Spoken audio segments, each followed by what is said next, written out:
দেশ জুড়ে বইছে নির্বাচনের জোর হাওয়া। 12ই ফেব্রুয়ারি হবে ত্রয়োদশ জাতীয় সংসদ নির্বাচনের ভোট গ্রহণ। এ নিয়ে কি ভাবছেন সাধারণ মানুষ থেকে শুরু করে আগামীর জনপ্রতিনিধিরা, সে কথা জানাতে ডিবিসি নিউজের ইলেকশন এক্সপ্রেস ছুটে যাচ্ছে সব সংসদীয় আসনে। সোমবার সারাদিন ছিল সংসদীয় আসন 191, 192, ঢাকা 18, 19। স্বাগত জানাচ্ছি সিএসআরএম ডিবিসি ইলেকশন এক্সপ্রেসে। আমার সঙ্গে আমি এখন আছি ঢাকা 18 আসন। ইসলামী আন্দোলন বাংলাদেশ আলহামদুলিল্লাহ আপনারা জানেন চরমনের পীর সাহেবের নেতৃত্বে এগিয়ে যাচ্ছে।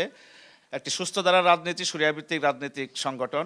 সেই সংগঠনের প্রতি মানুষের যথেষ্ট আস্থা আসছে এবং আমি যখন ক্যাম্পেইন করি আলহামদুলিল্লাহ স্বতঃস্ফূর্তভাবে বাংলাদেশের মানুষ, বিশেষ করে আমাদের 18 আসনের আমাকে যথেষ্ট হাত পাকার পক্ষে ভোট দেওয়ার জন্য যথেষ্ট তারা উদ্গ্রীব। সকল শ্রেণী পেশার এবং সকল বয়সী, শিশু থেকে শুরু করে বৃদ্ধ পর্যন্ত যারা আছেন প্রত্যেকে আমাদের সাথে রেসপন্স করছেন। বিশেষ করে শিশুরা যদিও ভোটার নয়, ওরা কিন্তু কলি এই শব্দটা খুব পছন্দ করছে, শাপলা কলি। ওরা নিজেরাই স্লোগান দিচ্ছে কলি কলি শাপলা কলি, ফলে ওদের সাথে এটা একটা খুব ইজিলি গ্রহণ করেছে, ফলে এটার একটা ভালো দিক। দক্ষিণ খান, উত্তর খান, খিলখ্যাত এবং তুরাগের কিছু অংশ সেই মডেল টাউন যেটা, সেই মডেল টাউনের ছোঁয়া পায়নি। যদিও এই জায়গাগুলো 2018 সনে সিটি কর্পোরেশন নিয়েছে, কিন্তু সিটি কর্পোরেশনের কোনো উন্নয়ন বা ডেভেলপমেন্ট সেখানে হয়নি। কাজেই আমি মনে করি আমার পরিবারটাকে, আমার সন্তানরা যেমন আমার কাছে সিকিউর থাকে, আমার পরিবার নিয়ে আমি যেমন চিন্তা করি, তেমনি এই ঢাকা 18 আসন এটা আমার পরিবার।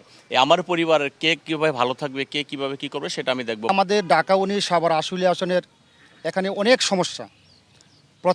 প্রথম সমস্যা হচ্ছে এখানে দুর্নীতি নিয়ে সমস্যা। আমাদের এই সাভারের প্রতিটি সরকারি সেক্টরে দুর্নীতি, পুরো রন্ধ্রে রন্ধ্রে দুর্নীতি হচ্ছে। যানজটের কারণে আমাদের প্রতিনিয়তই নাকানি চুবানি খেতে হচ্ছে।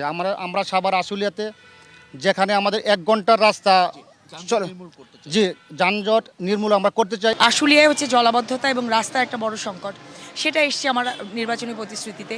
সাভার আশুলিয়ার যে রাস্তার করুণ পরিস্থিতি সেটা এসছে।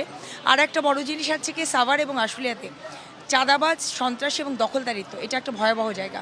সেইটা আসলে আমার 1 নম্বর ম্যান্ডেট, যে আমি যদি নির্বাচিত হতে পারি সবার আগে কাজ করবো এটা নিয়ে। সাভার আশুলিয়াকে চাঁদাবাজ মুক্ত, সন্ত্রাস মুক্ত, মাদক মুক্ত সাভার আশুলিয়ায় পরিণত করতে হবে।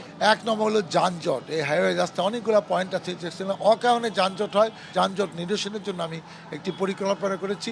আর এরপরে আমার অন্যতম কাজ হলো মাদককে নির্মূল করা।